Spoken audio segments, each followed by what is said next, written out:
Thank you for joining us for this fireside chat. It was 1 year ago this month that awareness of COVID-19 began to seep into the global consciousness.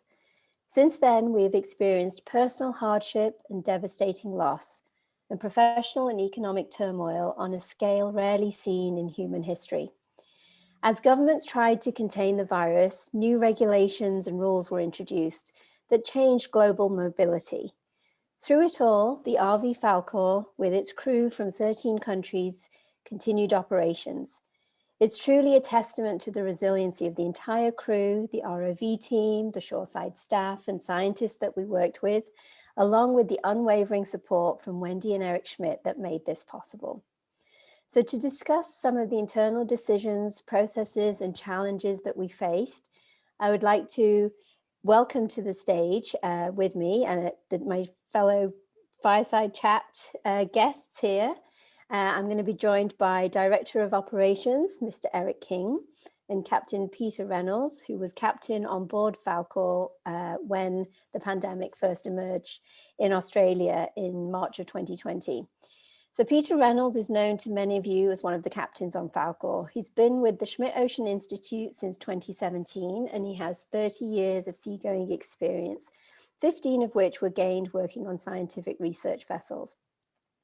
And Mr. Eric King is also known to many of you. He's been with SOI since its early days in 2010. Eric has a Bachelor of Science in Marine Transportation from Maine Maritime Academy, a diploma in ship management from Northwest Kent College, and a Master's of Science in Public Administration from the University of Washington. And I, of course, joined SOI as Executive Director a year ago next week, as the pandemic was gaining its global foothold. Eric and I were also in Australia in early March last year, along with Pete, and it was part of my first 2 weeks at SOI, and wonderful first and so far only trip to Falkor to meet the crew, the ROV, and to tour the vessel. So I'd like to start this chat. And by the way, if you have questions, please feel free to ask questions, and we'll try and weave those in. But Eric and Peter, I want to ask you both first, when you heard of COVID-19 and realized it might be something of concern, do you recall what was going through your mind? Maybe Eric, you can start with this one. Yeah, sure. Thank you. And good morning, Jyotika. Good evening, Captain Pete. I clearly do recall that there were 3 issues that immediately came to the front of my mind. First, it was an awareness that we were probably going to need to take some significant actions to ensure that Falkor's upcoming sailing schedule would remain intact. My mantra has always been over these past 10 years to preserve the ship's operational schedule as best possible. The prime objective has been to get our collaborating scientists to sea. Second, although we were at the very early stages of this pandemic, there were already rumors about global flight disruptions, and some of those rumors were actually coming true already in March. We were in Perth attending Falkor, as you had mentioned, and we were going to need to get back, or at least I needed to get back to Seattle, since Falkor was going to prepare to set sail for our second Australian cruise, and I had some real concerns that those international flights would be canceled, making the return quite challenging. And third, back in Seattle, the greater Seattle area in March was at the time the US hotspot for COVID-19. And it's in Seattle where my family and Schmidt Ocean Institute's operational office is located. We knew so little about the virus at the time, it was unknown how rapidly this was all going to spread. Yeah, I remember the days of looking in March of the airline flights as well. Yeah. Captain Pete, who's joining us from the UK, actually from his home. How about you? What were your initial thoughts? Well, when the pandemic really started to escalate, we were on the Illuminating Biodiversity of the Ningaloo Canyons cruise off northwestern Australia. So I remember thinking if we should return to port, but we didn't feel threatened anyway because we were secure in our bubble at sea on the ship, really. So major concerns were how it was going to affect the rest of the world. Most of us were especially concerned for family and friends, but with us being in such a remote location, we're quite distant really. So it was all a bit surreal at the time. We were carrying out business as usual, discovering amazing things on an almost daily basis. So it was we really didn't want to stop what we were doing, just wanted to carry on with operations. It was all a bit distant from us, to be honest. Yeah, and actually that was the cruise where that Symphonifor was seen. So that must have seemed really surreal with that and what was going on land. So in that first month, from March to April, because that was a really fast changing month with new information, and during that cruise that you were already at sea for, can you perhaps go over some of the normal operations changes that you had to implement from normal operations? So Eric, if you can recall back to that very hectic month. Yeah, well, it seems like it's been a very hectic month after month after month after month all the way through now. But certainly, so we launched into what we were considering a multi-phase plan, and within 3 days of returning back to Seattle, trying to recall that memory, that 3 days back to Seattle, we shut down our office and everyone went into a work from home mode, kind of how it was in the very beginning when we first started the organization back in 2010, 11, 12. But we did still have to have some isolated presence at our office to manage these various shipments that we process weekly for Falkor. And as I had mentioned before, Seattle really was this hotspot for those testing positive and for the unfortunate mortality rate in the United States. We began evaluating our at-sea operations. We had discussions which included the extreme concept of instructing Captain Pete to sail Falkor back to Perth, to stand down the cruise and go into what we were calling a hot layup status in port, essentially ride it out. So within our shoreside management group, we stood up an organization that we've called the Action Response Team that evolved to eventually include 7 of us to meet daily to review pandemic news, updates, restrictions from around the world, especially Australia, and to make collective decisions on cruise planning, port calls, movement of Falkor's crew for their various rotations, and of course, that health and welfare of everyone on board, obviously the scientists included. Fortunately, we've been drilling and exercising for several years, our emergency response teams, but this year, or last year really, for this unprecedented incident, we did have the benefit of having you, Jyotika, in the organization, since you brought a unique experience in both crisis management and major pivoting, which we have been doing ever since March. The action response team that I mentioned consists of 7 people, and besides yourself and myself, it's our Chief Financial Officer, John Kelly, our Engineering Services Manager, Andy Boyer, Carly, the Director of Communications, Errol Campbell, the ROV Manager, and our ex-Falkor Captain, Heiko Volz, who supports from ashore our safety and security management of Falkor.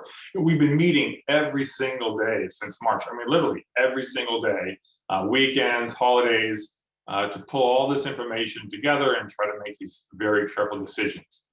And finally, of course, we did engage quite early on Dr. Karen Miller from Australia Institute of Marine Science, who was going to be the next chief scientist for the follow-on cruise. So we had to discuss with her and her colleagues about the potential impact of her cruise and what that would mean off the northwest coast of Australia. Yeah, that's a very good summary and recollection there, Eric, of that month and how we transitioned. Yes, I've dealt with pivots before, but this is certainly the longest. And so I'm very glad to have such an amazing team here. So Captain Pete, how about you? Do you remember those early days from March to April? Yes, I certainly do. There was a lot going on at the time. There's a lot of adapting to do, but primarily we had to keep focused on the daily operations. We were out doing ROV dives and surveying the seabed, so we had to keep that as primarily our focus, really. But we're constantly evaluating the latest information coming from the shore. As the pandemic developed, there were frequent discussions between us and the shore support team. The science party on board were also keeping close contact with their institutions. We evaluated if we should continue the cruise at frequent intervals. The feeling on board was generally that we should keep going, and who knows, we would have an opportunity like this again to determine the biodiversity of the region as well. So we just really wanted to keep going from the ship's perspective. So there was one change. We did plan to exchange scientists with a mid-cruise port call halfway through the cruise, but after we thought we were secure in our bubbles, we thought better of having new personnel join. So it was only people that left. So that was one adaptation that we did. And there's one particular thing that jumps out at me as well. We had 2 scientists that reported cold symptoms early on in the cruise, which wouldn't have been much of an issue at all. But we decided to isolate them as a precaution with COVID and considered returning to port. But it was a good test of our newly formulated COVID response plan. So fortunately, it worked well, and the symptoms soon subsided, and they were able to participate fully with the rest of the cruise. That's right. I remember that, and we were waiting every day for an update on whether they were feeling better or not. So the cruise continued. Was there any? Did you feel any pressure to pull back and shut down when you were on board, Captain Pete? No, not really. There's a few crew members shared concerns with me. In fact, they were worried what would happen to their family and friends if they were affected, because we were in such a remote location at the time, and arranging travel at short notice might have been challenging with most of the travel being shut down globally. So, but fortunately, we were able to reassure them that we would do everything in our power to get them home safely at any time, should they wish to, really. So, yeah, that was about it for me, pretty much. Okay, yeah. And Eric, did you have any pressure on you? Yeah, actually, it's an interesting. There's 2 different perspectives, right? So, and they somewhat complement each other, and that's why throughout this whole pandemic period so far, we continue this very close relationship between those of us ashore and those offshore on board Falkor. So from my perspective, there was actually quite a bit of pressure. I was seeing at the time already research vessels from around the world beginning to cancel their cruises, suspend operations, and return to their home ports. There was just so much uncertainty, and every day new information was arriving in our email inboxes. I was getting phone calls requiring continuous reevaluation on our side of the decisions that we actually had just made the day before. Now, Falkor is a bit different than some of the other globally operating research vessels, since we have no home port. There's no regular safe haven or dock for the ship to return to. So the decision to remain at sea after these discussions with Captain P, to remain at sea with this team of scientists led by the Western Australian Museum in March and April was because there was no home port to go to. The ship was already at sea, as Pete had mentioned. It was the safest place to be at the time. But we openly and repeatedly discussed the plan with the chief scientist, with Captain Pete, and also the scientist colleagues on board Falkor. Our focus on safety has always been paramount. I want to make sure that that's really clear in our discussion here. We were very fortunate, and we're still very fortunate, that the structure of our organization has allowed us to have this flexibility, if we had to stop what we were doing and pull back to port if the situation had ever deteriorated, and then just wait it out, as I had mentioned before. But we literally took it one day at a time, gathering the latest information, discussing it sometimes for an hour or more from all perspectives, and really day by day doing that first and subsequent cruises. We made the decision to remain operational, and we have remained operational since March.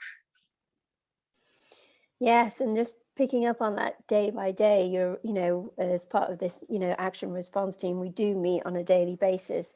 And I remember numerous conversations early on of deliberately not planning too far ahead because things were changing so quickly, and basically waiting to make a decision till the last go, no go point. But we knew, of course, Falkor couldn't stay at sea forever, and it had to come home into a port at some point following that April cruise, around mid-April of last year. So how did that shift? You were in your safe bubble at sea, and we on shore side were monitoring all this information. How did the discussion shift then to how do we bring them back to port? Do you have any thoughts on that, Eric? Yeah, I do actually. I'm just thinking about what you had mentioned on having to make these rapid changes and only be thinking day by day. We're so used to planning far ahead. Before the pandemic hit, we had our sailing schedule for all of our cruises all the way almost through the end of 2022. So we are used to having to make some short-term changes, but certainly we like to plan way in advance. So because each one of these cruises can take 6, 9, 12 months to plan. But more specifically to your question, I was thinking about our action response team. We had to work out the crewing and the compensation issues, which is significant. It was becoming clear that this global travel also was going to become extremely complex. We spent hours and hours discussing what would be the fairest for those who are on board the ship and who are stuck at home, meaning our crew members and who weren't able to get to Australia. Now, how are we going to manage them? I mean, this is, we're operating in a schedule on board Falkor for crew to every couple of months, 2 months, they were coming and going. And now suddenly we had this major disruption. We surveyed our crew to gather information and to increase our communication with them. We began essentially a weekly update newsletter so that they would have an understanding about what we were thinking on our side and what the future is going to look like. We had lots of discussions with the upcoming chief scientist, especially this Karen Miller, about our cancellation, which, by the way, she was agreeable to after thoughts about how we could perhaps support her in the future, which, by the way, we are. She's our next cruise that we have coming on board to join us in Darwin in April. But quite significantly, we did make this decision to relocate Falkor over to Queensland as rapidly as possible, because we were starting to get concerned that the borders, that the state and the territory borders were going to close, which they did right after we moved Falkor to Queensland. But as long as we could get the ship to Queensland, we thought, well, at least we can operate there, perhaps in the marine parks and the Great Barrier Reef for months if we have to. And we did that, and we relocated over there. And our first opportunity to go back to sea was with Dr. Rob Beeman, who you heard from yesterday. And he was going to be our chief scientist. And he very rapidly worked with us, and we put together a proposal where himself, and actually you will hear from Marty, who's also with us, Dira, who's on board right now. But we vetted these proposals very quickly so that we could transition into a new operating model. Our normal cruise process, as I had mentioned, is really 6 to 9 months. But this we did, within a matter of a couple of weeks. And I really appreciated everyone on board the ship and all of our shoreside team who really thought through on how to change our model of reviewing and planning to adapt to this. That's really, you've got a great memory there, Eric. That's really great on how that shift was made. Pete, how about you? Do you have any thoughts on, we're now returning to port and, you had then transitioned over to Queensland, but do you have any thoughts? Yeah, it was, as you mentioned initially, we could not stay at sea forever in our bubble, really. It was inevitable. We'd have to have some interaction with the shore at some point as we needed to get fuel, supplies, provisions to keep going, you know. So it was a big task for us at the time, was determining the best way to do this, and at the same time ensuring that there was no risk to anyone on board at all. So we worked as a team. We discussed it quite often to fine tune every aspect of each of the operations.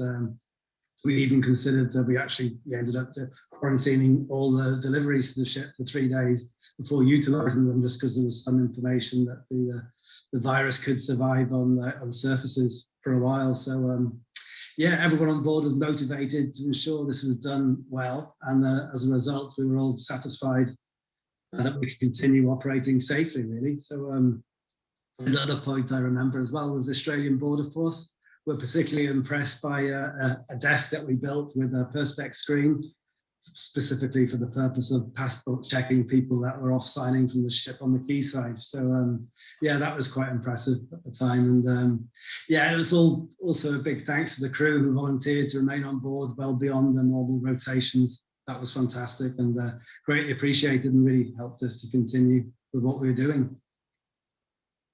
Yeah, a huge thanks to the crew that did stay through, you know, longer than their normal time frame on board. But how long were you actually on the vessel before you returned home in the end to the UK? When did you start your shift on that particular steamer? And what was it like to, you know, leave the UK in one scenario, I guess, and then return to a place that was so different from when you were last there? What was that like as well? It was a big change. So it was, yeah, I left home, I think it was mid-January. I flew out to Perth to join the ship, and I eventually joined the ship in Albany around the 20th of January, just as things were emerging. And I was originally scheduled to depart in April, but as things panned out, I left the ship in June. So I was on for 5 months in total. Yeah, it was definitely strange stepping off the ship after that duration. The airports were completely deserted and everything was shut at Brisbane airports. That was definitely something that changed significantly around. There was nobody else in transit at all. So yeah, when I got home, everyone was living life differently. And I remember being told off when I visited the supermarket for the first time because I wasn't following the one-way system. So it was another customer pointed that out to me quickly, and I was quick to adapt to that one in the future. So it was definitely big changes. Wow, yeah. I mean, I can't imagine what that must feel like to just come back after such a time to something so different.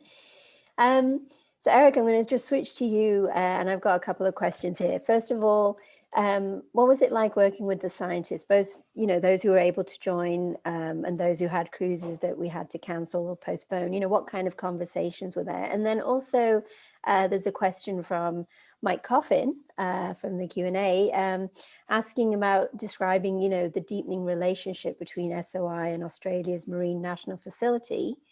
So again, how was that relationship? How's that evolved in order to, you know, with respect to shipboard technical support during this? You know, I think the discussions with the scientists and the PIs, especially those where it looked like we might have to cancel the cruise or postpone, were really, really difficult. I mean, we were putting off those decisions as long as we could, because, as I mentioned earlier, you know, we really want to make sure that we can get the scientists to see. I mean, that's what we're here for. We're to build these collaborations and keep Falkor out in the open ocean and not at the dock.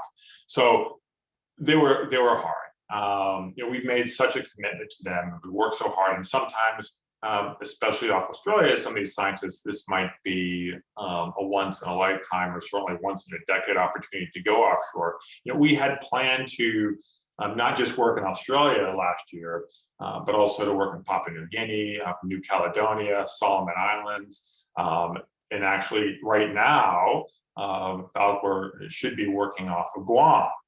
But each one of these decisions to pull back came with a lot of discussion back and forth with the scientists. And what we're hoping to do was to think about other ways that we could support them, meaning perhaps reposition the ship or reschedule the opportunity for another year, maybe 2022 or year 2023, or in at least one case, identify another research vessel that might be able to support their work through philanthropic resources. So trying to match an existing team with another organization to be able to support them off of Australia. So the scientists that we're currently working with, or that we've been working with, I mean, there's been a lot of back and forth on ensuring that that we're operating a very safe program, and that, you know, again, the objective is to keep the virus off the vessel. And so providing lots of assurances that we're doing everything that we possibly can, that we have a plan, that everyone will be healthy getting on the vessel and will remain healthy, and know what to do in the event that someone actually gets sick on board.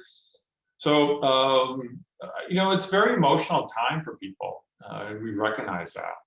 But there's also been some opportunities. And, you know, going to Mike Coffin's question about the National Marine Facilities, we've had on several occasions now technicians who've been working on research vessels within Australia, whether it's with the Antarctic Service in Australia or with the CSIRO that supports the investigator.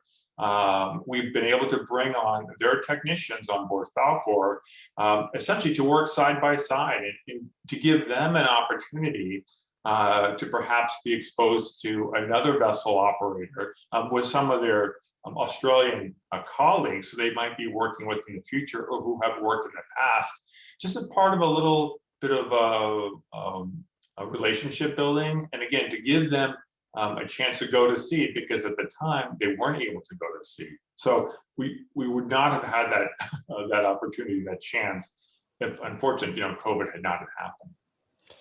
Thanks, Eric. And I've been given a 5-minute, or actually probably slightly less, warning now, but I have 2 questions that I really want to ask you both.